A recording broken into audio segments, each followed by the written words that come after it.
Gavel, but I want one. We could give you one. This is what Laura and Della do all the time.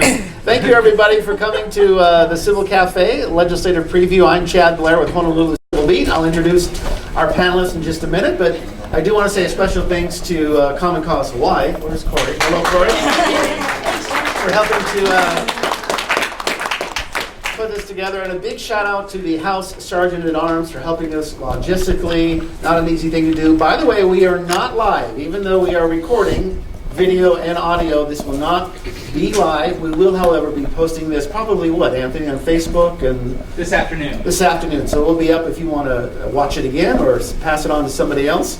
If we're not loud enough, and I think I probably am, just let us know. We have not only microphones for the lawmakers, but we are recording with these little iPod, tripods, whatever you want to call them right there. I do want to call attention to something.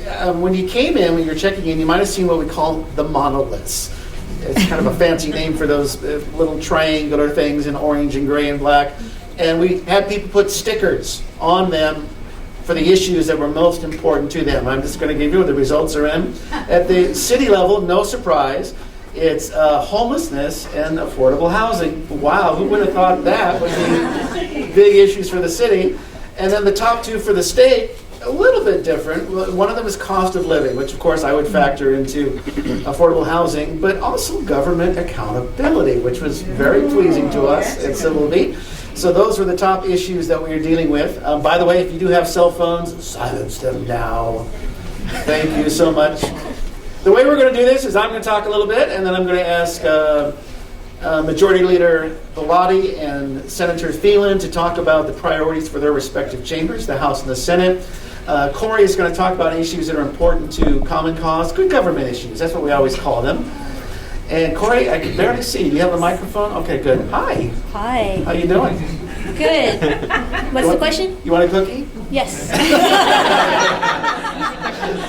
And then our own Nathan Eagle will be talking about some issues that are important to Civil Beat, things that we've covered through the years. And then we're going to open it up for questions. For the questions, here's how we're going to do it. This is very important.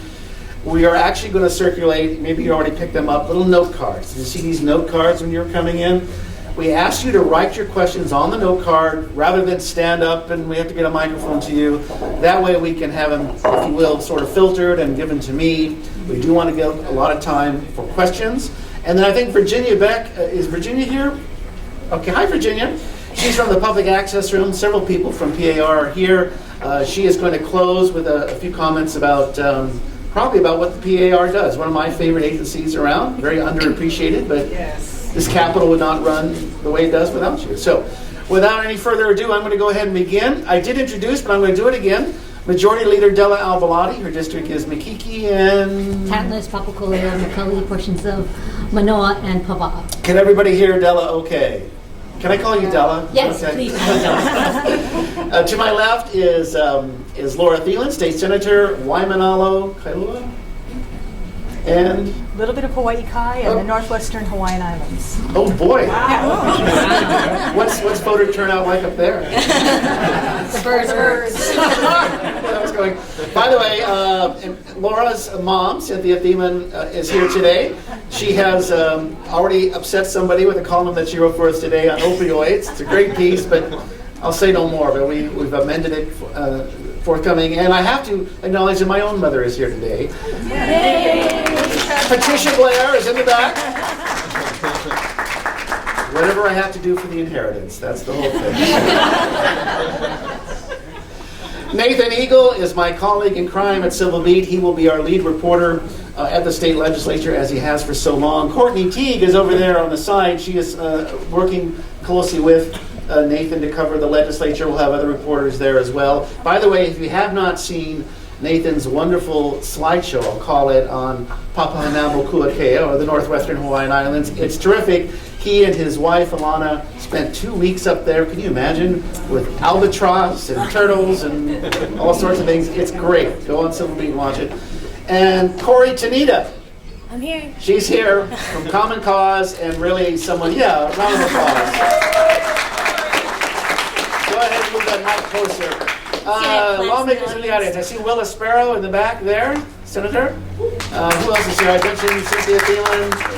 Is Roy Takumi here? I thought I saw Roy for a minute. Probably took off. Okay. Anyway, let's get started.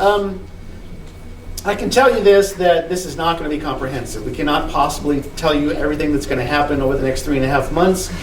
If there's anything I've learned in covering the legislature, and now in my 14th or 15th year, is you go in thinking it's going to be this way, and you come out going, well, boy, I wasn't seeing that one coming. Last year it was somewhat predictable. We all knew it was going to be about the rail tax, but who would have thought that it wouldn't end on time, and then we would have to have a special session. One of the things Della and I were talking about earlier, because of the special session, to craft the rail financing bill, that kind of pushed back the agenda, putting it together, and I'm guessing that might be the same in the Senate as well. You lost a little time trying to deal with that very important issue. So there will always be surprises. Do not hold Della or Laura personally responsible for anything the House or the Senate does. They are simply representing what their respective chambers are going to do, and they are going to try and highlight just a couple of the key issues. Both are also members of the Women's Legislative Caucus, and there's always, to me, important legislation that comes through. Nathan Eagle, of course, will be talking about bills important to us, and Corey with Good Government. Let's go ahead and get started. I can tell you right now, it's housing and homelessness. There's just no question. And those have been the top issues, along with rail, along with education, cost of living, over and over and over again. But I think we're reaching a more critical phase. We do have a new point in time count coming out soon. Correct me if I'm wrong. The last time I checked, the Oahu numbers went up, but statewide it went down. Do I have that right? Meanwhile, we have all these luxury properties going up in Kaka'ako and Ala Moana. I actually took a look at one the other day. $550,000 for a one-bedroom, 350 square feet. I know, violins are coming out now, I can just tell.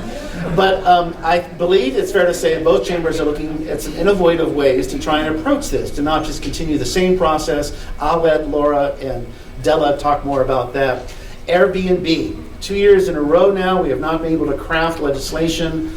2 years ago, it was vetoed by the governor. I stand corrected. Last year, I don't think it made it out of conference committee. I know this is an issue particularly important to Laura, whose district includes a lot of people with unregulated, unlicensed units that are being, well, they're not paying the state for what they're doing, or the county for that matter. So she'll talk more about that. It's a complicated issue. It involves the counties, it involves zoning, regulation, and I'm hopeful something will be worked out. My understanding is that the governor's office was involved, but no memorandum of understanding has been signed with Airbnb regarding serving as a tax collection broker. So we'll hear more about that in a second. A third issue that's going to come up, that came up last session, was held: should there be an independent corporation or authority to run the airport, to make it separate from the Department of Transportation? Our airport is, well, to put it mildly, not a very attractive place. There's a lot of problems there. Some of the wings look nice. We have problems with the security there. I think somebody's dog was shot. Wasn't that right? Yeah. Terrible issue. There's a hangar I think they're having problems with. The bill did not make it out, but I believe it's going to be revisited this session. Those are just a couple of the top issues. Quickly, a tax on luxury properties of $2 million and above died on the last day of conference committee. The Hawaii State Teachers Association has been pushing that. I'm told that that might circulate again as an issue. Republicans, I did not invite a Republican leader. I regret that, but I can tell you that their legislation will be introduced next week. Andrea Zapola is the minority leader. It boils down to three things: accountability, affordability, and accessibility. And in many ways, it has to do with controlling taxes and making sure cost of living is reasonable. You can go to their website and read more about that.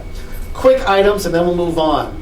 All mail-in voting. Corey's going to talk about this a little bit. It died 2 times in a row? Or 3 times. Three. This would mean that we don't go and stand in line. At least still could. You could still go to Honolulu Hale and other places and cast your vote. But it would basically be absentee voting. It has not made it out of conference committee. I've been here with Corey and Janet Mason from the League of Women Voters. It just seems to die. I'm told that it might actually happen this year. Do not hold me accountable on that. Medical aid in dying, doctor-assisted suicide, whatever you want to call it. There is some talk. I know on the House side, Della tells me the chairs individually will have a lot of responsibility, a lot of discretion in terms of what is being heard. We'll see whether that's going to happen. Recreational marijuana. I don't know. With Jeff Sessions and the Department of Justice saying, you know, this is not good, let alone medical marijuana, we'll see I know Russell Ruderman is going to push a bill. I will predict safely that there will be no gambling bill this year that will pass. Am I going out on a limb there? Not even the lottery? Okay. Minimum wage, well, there's a lot of talk now. It's $10.10 an hour. Should it be $15? And hanging over everything, by the way, is the elections. In particular, not only individual lawmakers, but a lot of folks are running for higher office, including in this building. Hi, Will. In the back, Lieutenant Governor. So that's going to be influencing a lot of people. So I think I will stop there. The governor, by the way, will be making a State of the State address 2 weeks from now.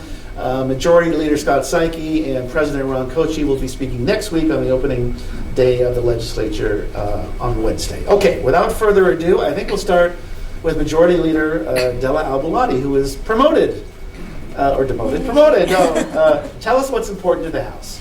Thank you. First of all, I want to thank Civil Beat and Common Cause and all of you for joining us here today. This is an important opportunity to begin the process.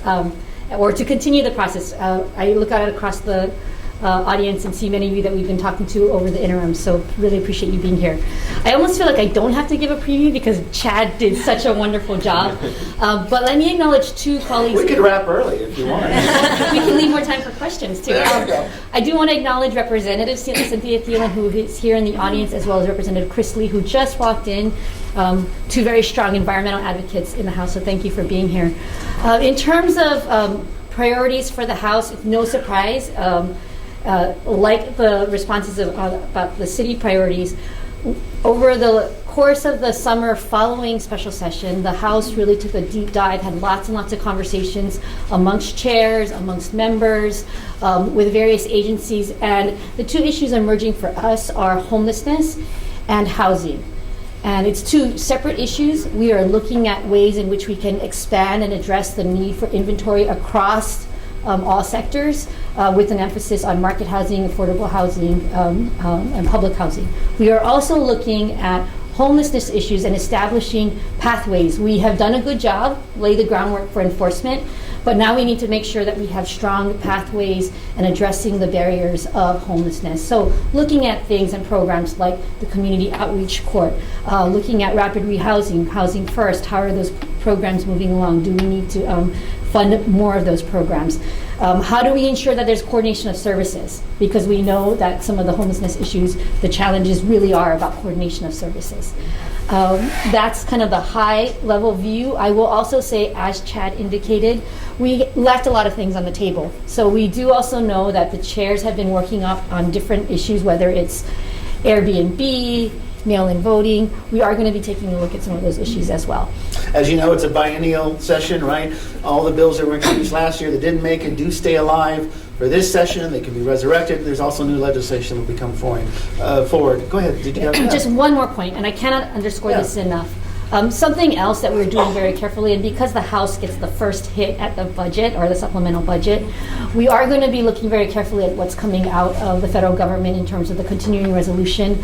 I cannot underscore enough the impact and the concerns about budget cuts that will be coming down from the federal government that have huge impacts across the board on programs that are of shared federal and state funding. So things like Medicaid, very concerned about what's happening with that, DOD funding. Department of Health has already indicated a number of serious cuts that they're looking at, and we're going to be standing ready to look at and respond how we might need to fill those needs. So right now, the Republican Congress and the President, as you know, have been very happy about the tax reform bill they've passed. There's a lot of disagreement as to who's going to benefit the most from that. There are those that say it's primarily the wealthy and corporations, that the middle class will only have a temporary benefit, and that going forward that will be less so. But the other side is that you're going to have to find the revenue that's being lost, $1.5 trillion, and that's where you start looking at things like entitlements, and then you mentioned Medicaid, food stamps, right, SNAP as we call it, and the reality is that's going to impact the states. So that's going to really weigh heavily on the budget. Chair Luke did say earlier in the meeting we had today, you can't just look at any individual item, you have to look at the entire picture of the budget. And that's why some people get upset when they see their program cut and so forth. They say they try, and I believe they do, to balance it as best they can. But with the tax cuts, that's going to be a pretty big deal. It will be, yes. Okay. Senator Thielen, Laura. Thank you, Chad, and also to Civil Beat. I want to echo Della for you folks having the event today. Really appreciate it. Unlike Della, I am not a majority leader. I'm not in the leadership for the Senate, so I can't speak on behalf of the Senate, but I can echo with the surveys that I've seen that we sent out prior to our Senate retreat, the issues of housing, housing for our local residents, and homelessness and the impacts on the communities, as well as the individuals who are suffering from homelessness, are very high concern to our senators. We also have been entering into a lot of conversations in the interim, taking a look at the programs and what works, what does not. In addition to those two issues, Chad, you mentioned cost of living. And that's a bigger issue for people at the state level than at the county level. And I think that's because we as a state legislature have more of an ability to impact on the cost of living. So another factor that really impacts people's cost of living in Hawaii, in addition to housing, is the cost of health care. Premium insurance rates are going up. There's been some changes at the federal level where they have eliminated the requirement for individuals to have insurance, and that was the theory behind the Affordable Care Act, to keep the insurance costs lower by bringing the healthy individuals into the insurance pool, so that would keep the rates lower for everyone. We don't know what's going to happen with the insurance rates over time.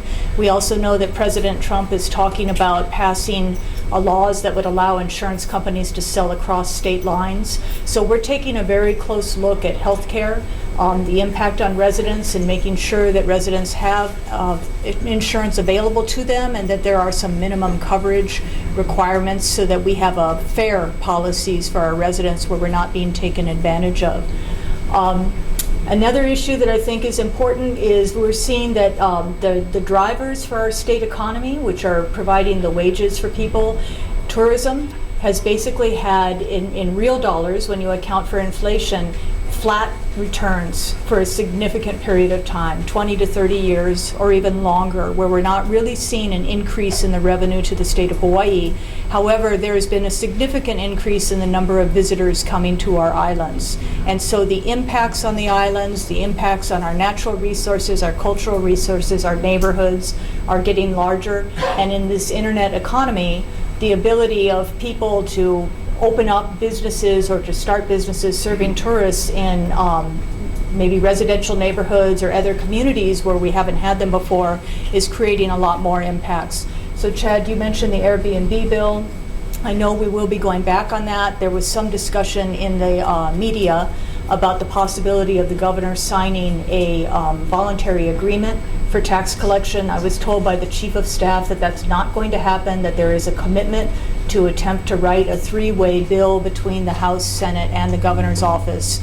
My personal priority would be that if we have internet brokers collecting tax on behalf of the state, that we make sure we do it in a manner that does not undermine the county's abilities to set land use laws and to enforce them to be able to protect residential communities.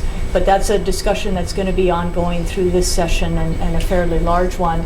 And I think it's going to play out on other types of internet tourism activities and businesses, maybe set a precedent for how we manage those in the future. Thank you. I had heard earlier from the House leadership, Civil Beat had an editorial board right before, and I hope I have my figures correct. Chair Luke was talking about the number of permitted rental units. We're not talking about hotels, but someone renting out a home or a room versus those that are unregulated, unlicensed. I believe it was, well, correct me if I'm wrong, about 980 Permits. are permitted and about 90,000. 10,000. 10,000. Yeah. Well, that's a different 10,000. figure altogether. 10,000. 9,000. On Oahu, there's under 800 permitted vacation rentals, and I think it's about 10,000. 10,000. So only 10%, is that ballpark here? Don't play math with me, I'm terrible at it, but basically the bulk of them are not permitted, is that I correct? think 90%. Okay, 90%. Thank you very much. Nathan is that's why Nathan handles the budget at Civil Beat. So that's a very serious amount. Can you tell me what the revenue figure is that we think the state is missing, or maybe the state and counties, in terms of these? I've heard it's in the $150 million range. Is that accurate? The figures that I've heard have been put out by Airbnb as they're advocating for their proposed legislation, but they do not release their data to the public. So there's not really an ability to verify that. There's estimates that come out based on the number of units that people have been able to do point-in-time counts on the various websites, but we don't have an accurate count. Okay, have you heard a dollar figure? I have not. I'm Okay. sorry. Brush up on that. And maybe someone else can enlighten us. Let me ask Della one more question about affordable housing. This is another thing that came up with our ed board. You had talked about transit-oriented development, TOD as we call it, and that there might be a tie-in with affordable housing. It hasn't really happened yet, but I wonder if you might just touch base on that, and then we'll go on to our other panelists. Sure. So, now having resolved the financing issue of rail, we know that along the rail line there's a lot of areas that are state property, and we haven't seen any comprehensive plan from the city and county. The legislature about, I think, 2 years ago tasked Office of Planning, I believe, with issuing a TOD report. So we're getting that information in, and so we would, at the House side, like to look at doing something with transit-oriented development and some kind of maybe pilot project to address some of the housing needs. Okay. And do you have cards, by the way? I just want to make sure everybody has their cards. And Ben and Mariko, how will people give their cards to get to me? Will that be the people? Hold them up so we can see it. We'll walk by and grab it from the doors. How come Nathan's not wearing a Civil Beach shirt? Did he not get the memo? One other thing I wanted to ask Della and Laura is the Women's Caucus. Very important organization. A lot of important legislation comes from them each session. I believe, was the Kapuna Caregiver part of that, or was that something separate that Roz had her own? Long-term care has Thank you. long been a priority, but I think it went to the Kapuna Caucus. Okay. last year. Anything you can kind of tease us that might be in the Women's Caucus of interest this year? Can I just brag about Senator Thielen and, Sure. and my colleagues? Over the summer, people don't believe that legislators work full time, but the Women's Legislative Caucus did something unprecedented this year. We actually visited all of the counties, and we were doing a deep dive in the issue of domestic violence and TROs in the criminal court system, and it was a very productive summer, and I think we're going to see some very good legislation coming out on issues of domestic violence and sex assault and the TRO process, and Laura can talk a little bit more about that. But that is a very, very good example of how legislators work over the interim. We do deeper dives into certain issues, and then we can hopefully advance legislation. We've seen really great success from our rape kit assaults. We were continuing to push on that. All of the activity right now at the University of Hawaii with the Title IX and the reports on sex assault on campus, again, coming out of initiatives that were driven by the Women's Legislative Caucus. So I'm really proud of that group of legislators. There is no Men's Legislative Caucus, is that right? That's called the legislature. Until we get a majority, yes. Laura, do you want to build on what Della had to say? Well, for those of you who don't know, the Women's Legislative Caucus, Hawaii is one of the oldest in the nation, and it was started, I think, by some pioneers even prior to my mother's time in the legislature. And it is all the women legislators, both Republican and Democratic, and it's historically led by two women in the House and two women in the Senate, so you could have both Republican and Democratic leaders. Della and Lauren Matsumoto are the House co-conveners. On the Senate side, because we're fully Democratic, it's myself and Senator Roz Baker. So we have had some wonderful legislation over the years. The caucus is focused on issues of violence against women, women and children's health, and gender equity, and had a lot of successes, but there's a long way still to go. So on the domestic violence front, what we decided to do this year is to bring all the relevant parties around the table to talk together about how can we achieve a reduction in domestic violence, because we're not seeing a change in the statistics. So we brought in the judiciary, attorney general, the 4 county prosecutors, 4 county police departments, state public defender, advocates and service providers, and then survivors on each of the 4 counties. And we went out and met with them and had some roundtable discussions. So we'll be proposing some very broad-based legislation this year to see if we can get to the ultimate goal of consequences for ACT, early intervention, services to get people to change behaviors and then have ultimately a reduction in domestic violence. I just have to ask this question. How much is the Me Too, the hashtag Me Too issue resonating? We're talking about the sexual abuse, sexual harassment, the Harvey Weinstein et al. And so forth. Is that still something that's very much resonating here? I believe there was a report in the Star Advertiser that there had been 4 lawmakers in this building, names not named, but that had been accused of harassment or abuse. How much is that still resonating here in Hawaii? Well, I would like to think that the Me Too movement is really converging with where the Women's Legislative Caucus has always been placing their priorities. It is incredibly helpful, clearly, that movement is taking place and that we are not afraid anymore to speak more openly and to hold people accountable. But I think that it's been something that the Women's Legislative Caucus, those issues have been something that we've always been fighting for or to address. And so I think we have problems in our own society. We're addressing them, where the Me Too movement, all of those things are helping us talk more publicly about it, and so that's all a good thing. Laura, anything to add to that? I think it's always good for us to have these conversations. I wish we didn't have the behavior that required it, but I'm glad that people are feeling more open about discussing things and questioning, each of the different workplaces, and we should all hold ourselves to the highest standards possible. It's clear that there still is a lot of culture that needs to change in our society, and we're happy to have the attention and the support, and I'd like to see a lot of involvement this legislative session to get more of these bills through. A year ago this month, by the way, Laura and your 2 daughters, correct? Yes. Were in Washington, D.C. wearing pink hats? Were you wearing We didn't have the pink You didn't hats, have but the we pink had the hats. signs. Yeah, We the had the signs. signs. Okay. And Della, were you here at the Capitol? Okay, Yes. so anyway, let's Yes. move on. Corey, could you just briefly explain what Common Cause Hawaii does and walk us through, first of all, what happened with that what would all mail-in voting really look like and where we are with that, and then if there's other issues that are important to you. But tell us, as a little refresher, how important Common Cause is. I think it's very important. Thank you. Very important. They do sign my paychecks. No, for those. First, before I start, I see a lot of familiar faces.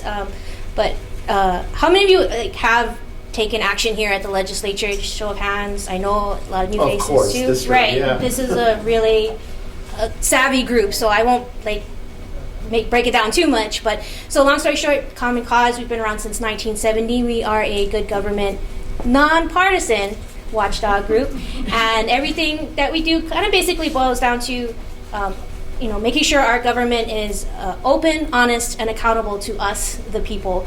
So we have our education and outreach arm, which is part of here today, making sure people can make their voices heard, and also our advocacy arm, which helps to break down barriers and to watch for bad bills, but we also push good bills too.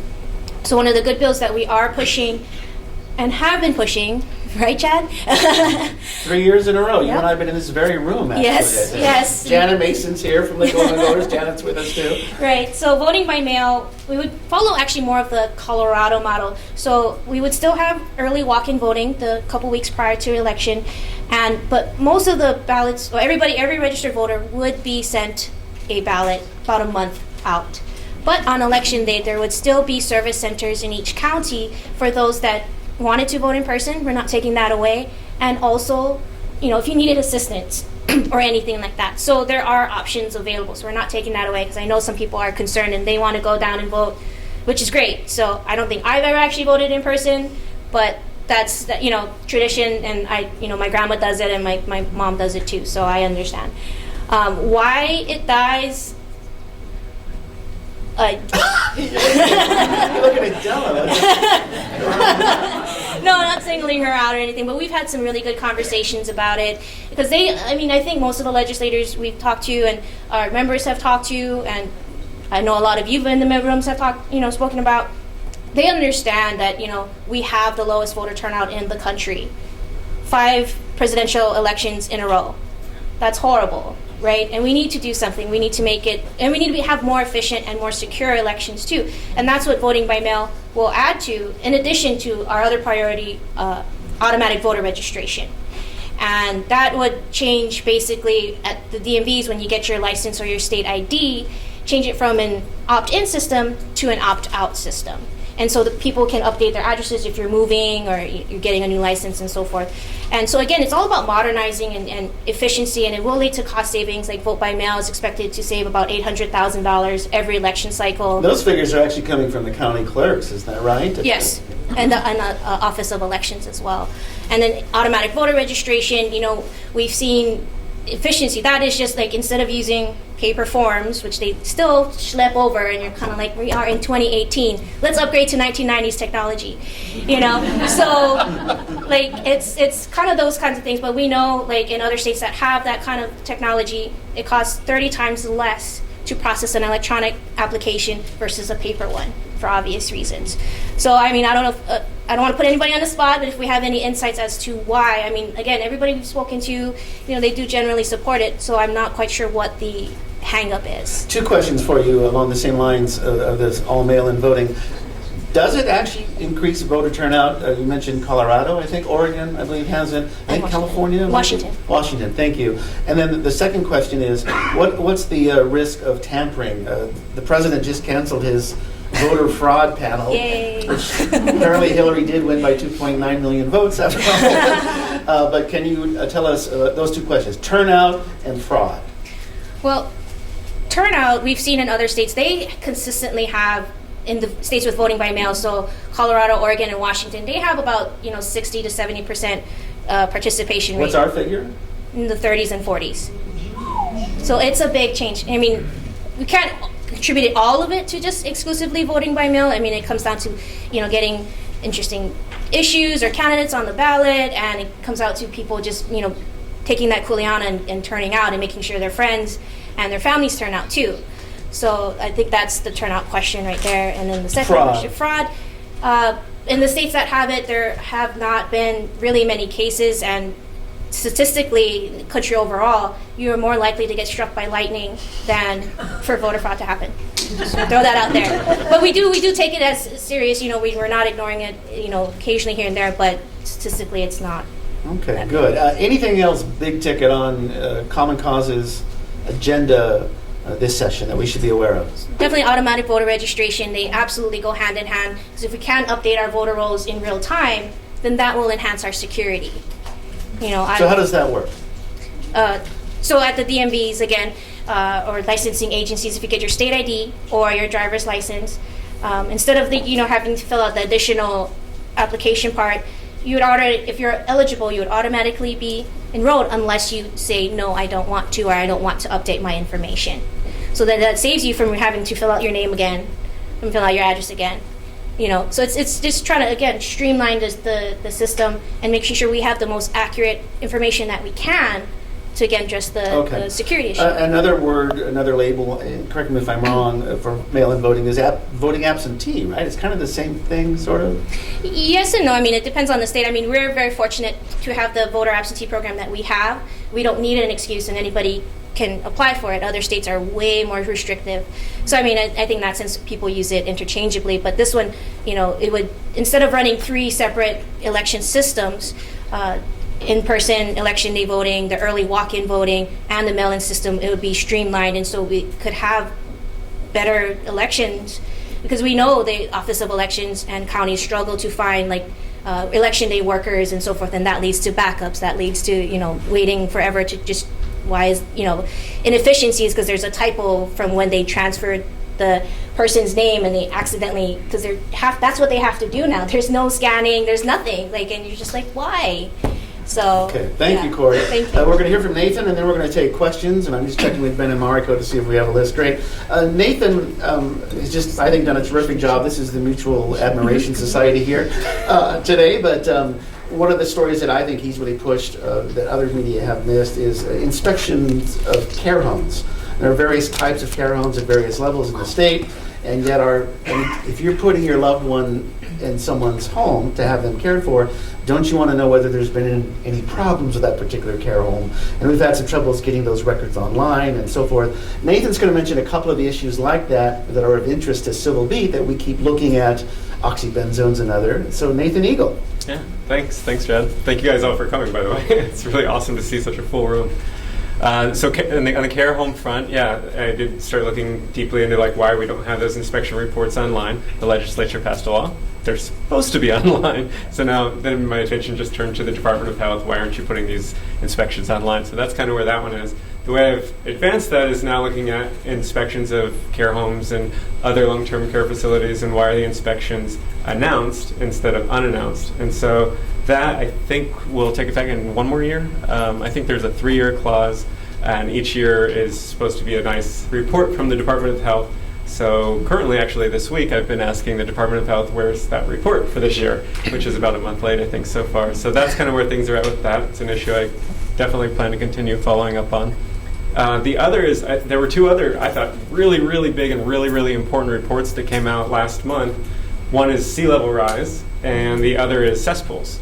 And so I want to be looking more deeply at how does this issue affect Hawaii, and what are the tools that the legislature might have to actually help. So on the cesspool front, we're talking Hawaii with more cesspools than any other state, 88,000 cesspools, half of which have been determined to be a priority. And a couple areas are actually right now impacting drinking water. Still safe, but it's like right at that border of becoming unsafe in parts of upcountry Maui and Kahalua on Oahu. So there's a meeting, I think, this evening on Oahu for that one. Yeah, and then on the sea level rise, I'll be going to a managed retreat, they call it, symposium later this afternoon, actually, that's going to be looking, it's a group of all the experts on how do we back away from the shoreline? I mean, if we're going to be underwater in the coming decades, even under the most conservative models, how do we back away? How do we protect our resources, private property, airports, latest investments? Our entire economy is, I think, shoreline-based. So those are some of the things I'll be looking at. Why? How is it possible that Hawaii has more cesspools? I mean, is this per capita, or is it just total number? Montana? Oregon? What's the deal? I don't know how to actually go about it. And it's actually leaking into drinking water? Yeah, yeah, it's drinking water, but it's a lot more than that. It's also flushing into our nearshore ocean waters, and that's affecting coral reefs. And people might not care about the fish, but they should certainly care about the economy, and our economy is based around that. So. Okay, I didn't prep you on this question, but I'm just going to throw it at you. What do you like most about covering the legislature? And what do you like least about covering the legislature? And are they the same thing? Probably, actually. I do like how dynamic it is, especially around conference time. It is just super fast-paced. Things are moving and flying around, and I kind of thrive in that sort of environment. It's also fun to kind of try to peel back layers. So I've been working a lot the last couple of years on factions, like how are House members aligning to then create a faction that then determines a power structure, and same in the Senate.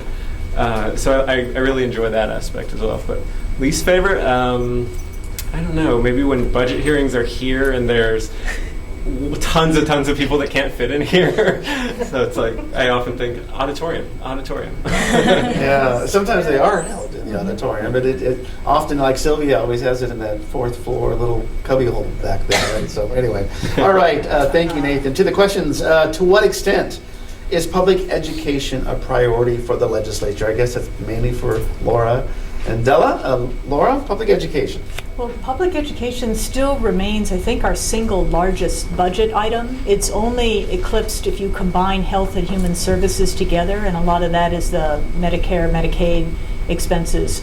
So when you talk about the expenditure of general funds in the state, the single largest item that we fund is our K through 12 public education. So I'd say it is and remains a very high priority for our state. Okay. I'd say the same thing. And, we're going to see different bills come through the Education Committee. The legislature has long been interested in things like the HOPE program, I think, or in the early college education.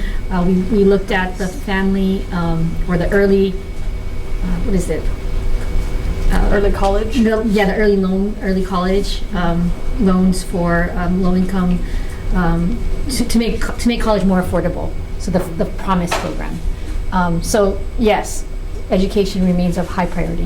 There's been oft criticism that we have not devoted the resources to education. You've heard it again and again. Even though test scores, I believe, have gone up, there has been various new superintendents and so forth, and yet so many people send their kids to private schools as well. Do you think kids can get a quality education in our public school system? They better be, because 2 of my children are in the public school system. So I know that they are getting quality education. Laura? I think that we started re-examining how we did public education when the No Child Left Behind Act was first passed. My daughters were in elementary school at the time, in public school.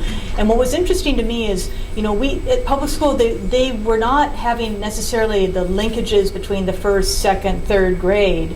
After that act was passed, with all of its flaws, there was a lot more focus on student achievement, and we saw a lot of schools sitting down and working together, deciding on a school-wide curriculum, what reading curriculum would work best for our kids. And we saw elementary schools in places like Pahoa where there were kids where maybe, under 10% were reading at grade level, going up in a matter of years to close to 30% reading at grade level. So, I think, and I hope that that's continued. I haven't looked at the statistics in a while, but I think a lot of work has been done on public education in Hawaii over the last, 15 years or so. We still have a long way to go, but it's getting better. Speaking of which, this is going by so fast. We're in the last 15 minutes or so. We have about 10 minutes for questions. Virginia, I do want to give you a couple of minutes as well. This question, by the way, can go to any of us. How come the legislature doesn't have to abide by the Sunshine Law? They exempted themselves. Why did they do that, Corey? Well, we have no. So briefly explain what the Sunshine Law is. It's just the AKA the open meetings law that requires them. We have public notice so that we can participate. The counties have to follow it, and I know they did submit, except for Honolulu County, all the others county, they did submit resolutions asking for the legislature to apply Sunshine Law to themselves. I can let the legislators answer to how they feel about that, but it's a little different beast, having a whole year for the counties to do it versus 60 days. Ideally, of course, I would love to have it so then we could actually know maybe what was going on maybe during conference committee. Right, Nathan? Definitely, you'll have a half-hour notice or 20 minutes. Yeah, that's a little tough. But, sometimes, there are, so I'll let them explain. So I'll tackle this first by saying that yes, I think some of the counties have come in for greater application of the Sunshine Law, but I believe in the official package of HCHAC, they've actually come back in with requests to actually relax the Sunshine Law. So I'll show that to you later offline. I will say that, being in the legislative process, we have taken steps to make the process more open, to give more notice. But I also do appreciate the kind of conversations that need to be had offline, and that in the 60-day session, in the interim work that we do, sometimes there needs to be an opportunity for folks to have frank conversations, and sometimes that is better facilitated. That's not to say that we cannot make the process more open, because I think we have tried that. And so we have a self-imposed 48-hour notice requirement and that even applies for hearings that occur on Tuesdays. We require in the House that notices get filed by Friday. So that's more than enough advance notice. We always have members who are looking at ways to make the process more open. We have some technological struggles that we have to work through, but there are also folks who are looking at technology as a way to make it more open and transparent. Laura? I think that we could do a modified Sunshine Law for the legislature that would address the fact that we're only a 60-day session. But that said, I think when people ask for a Sunshine Law, it's because you mentioned government accountability is a huge issue. People want to make sure that they can trust government, and they need to have us to disclose information and provide fair notice to people. And while we have made a lot of improvements over the last decade or so, and a lot of things have been adopted, we can do it better because people's expectations are higher. And to me, the low voter turnout is directly tied to that issue of accountability and notice and ability for people to participate. While I voted in favor of all mail voting, I don't think that's going to resolve the problem in Hawaii. In order to get voter turnout, we have to go to the government accountability issue to get to that. That's MAIL. Nathan, how frustrating is it for a reporter, particularly during conference committee, particularly on those last 2 days, to not be privy to what's going on. I guess what I'm getting at is there a disservice to the public? This is, after all, a public building. Do you think the voters, the residents, are missing out because the Sunshine Law does not apply to the legislature? I think so, to a certain extent anyway, especially during conference period when they're actually like really amending and really getting down to what the final version is going to look like. You can tell more often than not, the decision was made. They're coming out and letting the public know what the decision was, but you don't get to hear that back and forth. How was it made? Especially for the budget process, it's sequence number 004-005. Tough to read about. Yeah. It's over and over, so there's definitely room for being more transparent. Okay, a couple more questions. Well, can I Oh, just go ahead, add, Chloe, like, sure. I mean, in addition to Sunshine Law, we've been in discussions, about other ways that they could do it. So there was a AP story about conflicts of interest. So, like, even if we're not saying that there's conflicts of all the time, but maybe just a little bit more transparency, just posting it online or things like that. So, I mean, there are steps, and they are working towards them. So we're trying, right? They're working with us, Okay. but there could be improvement. We talked about this briefly. It does have to come up again. Medical aid in dying. It passed the Senate, fairly large numbers. Was held in, at the time, Della's health committee. Where are we with that? Of course, the bill still is alive technically. Do you expect that to be an issue this session? And I'm not just looking at you, but I know Nathan reported a lot on this. Laura has some opinions. So my comment on the medical aid and dying bill, and actually any kind of bill that was left on the table, those are still up for discussion. And so it's really, for the House perspective, it's going to be really the chairs working through a lot of issues and taking up issues as they see fit. John Mizuno would be health chair this session, correct? Correct. Okay. So is that a yes or a, do you think there is a possibility that the legislation will be heard again? It's going to be up to the chairs, and it's going to be something that, the legislative process is one of consensus building, and so I think that plays into it as Okay. well. And it's for any of these measures. There was Airbnb that was left on the table. Sure. There was mail-in voting, aid and dying. There's a number of issues still being discussed, and so part of the legislative process is we let chairs take them up. Okay, Laura, did you want to touch on that issue? Your chamber passed it. Yes. Nathan, I know you reported a lot on this issue, including how there really was never a vote taken in the House, but do you have a sense whether it might come up again in the House? Yeah, I'm hearing it may come up that Representative Mizuno may be doing his own thing and try it again, which is kind of perplexing to me because the bill's in his committee already and it's already cleared the Senate, but that's his Kuleana. So. Well, let me shed a little bit of light on that. So typically, we actually, while bills sit in committee, some sit in conference committee, we also have a practice, a protocol of just sort of reintroducing bills to make them, to reset them. So there is that option still. Yeah. Okay.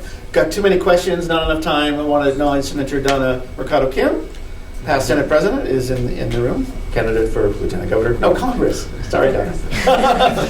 Tim Vanderveer, Chair of the Democratic Party, is here as well. A lot of celebrities. We only have time for a couple of more. There's just too many, thank you, that we could possibly get to. Should Hawaii become a sanctuary state? Most of the undocumented immigrants in Hawaii have committed no crime arising from their immigration status. And this could go to any of us. Laura, sanctuary state. Well, my understanding on a sanctuary state is that it's the jurisdiction would ask our own law enforcement to focus on our local and state crimes, which is what I think that they need to be doing. We don't have enough DoCare officers to be enforcing natural resource violations or cultural violations.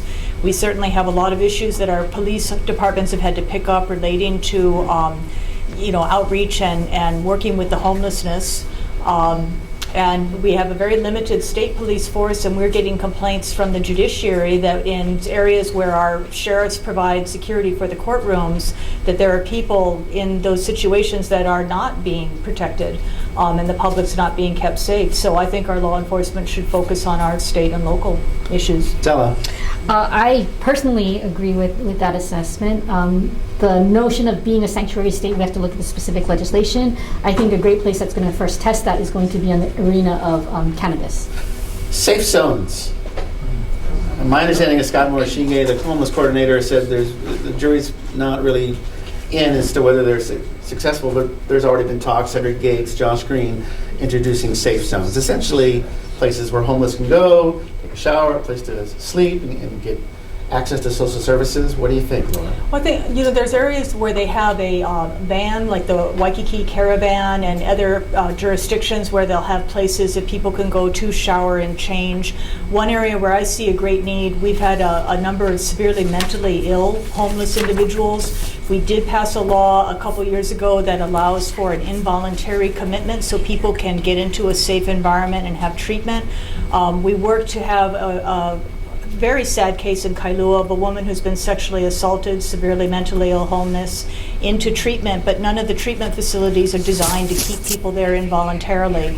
So I think we need to be doing pilot projects to be able to get people into safe situations for long-term treatment where they then can be getting into housing first. So I think some of those folks would not be really appropriate for a safe zone because of the illnesses that they're suffering, but I think there may be other groups within the homeless community where something like a safe zone might work. Okay, Dawn. I think for the house, safe zones is a issue, but we're also looking at transitional centers that are moving people from the streets into housing. And so that's what our focus is going to be. Okay. I have to allow Virginia to come up and speak briefly. Virginia, are you still there? She is. And then I'll conclude as soon as she's done. Make sure she's on mic. Virginia Beck works at the Public Access Room. Big round of applause. An absolute resource, an absolute jewel. My first year as a reporter, I was going there every day, pretty much. Yes, so this is great to see everyone here. We can't do it without you, and we don't want the legislators to have to do it alone. And you've been talking about policy today. The Public Access Room is here to help you with the process of advocating at the legislature. So let us know how we can help. We've got a couple of handouts here for you today if you're interested in them. If you need a place to recharge your laptop, watch a hearing remotely, pick up handouts, ask questions. We're here for you up in room 401. So look forward to working with you. Oh, thank you, Virginia. Okay. All right, real quickly, to the reps. Do you guys ever feel overwhelmed? Every day. This is an amazing job, but it is also a very complex job, and we're asked to be experts, and we are not. So we rely on a lot of the advocates on the other side of the table. We rely on agency directors. We rely on our own analysts. So this is an overwhelming job, but it's definitely probably one of the best jobs I've had. One of them? Being moms. Good answer. All right. So the only thing I would add to that is Della's right. We have to make decisions on everything, and we're not allowed to take a pass and not vote on something because we don't know enough. So the message that I would like to send to you folks in the room, and if you can share it with your friends and families and neighbors, we do read testimony. Mm-hmm. We do listen to testimony. It is very, very helpful. I can't tell you how many times I've been looking through testimony on a bill, and it highlights a question that I might not have picked up because I don't know enough about it. So please keep your testimony coming in. Don't get cynical. It actually is very helpful. And questions for Corey and for Nathan. Nathan, do you ever feel overwhelmed? It's something like 3,000 bills come out and about 300 of them get passed. That's the ballpark figure. How on earth do you possibly look at 3,000 bills, let alone all the testimony, the resolutions? It's kind of weird. I sort of like reading the bills, which is odd. You're but- weird. I know. So it'll be like they are like page turners for me. It's weird, but it is overwhelming. It's overwhelming making sense of the decisions that they do make sometimes. But yeah, it can be overwhelming. All right, and Corey, I'm going Absolutely. to leave the last word to you. Will there ever come a time in which we do not need to have a Common Cause Hawaii because all the bills are good government? I see Rep shaking her head. No.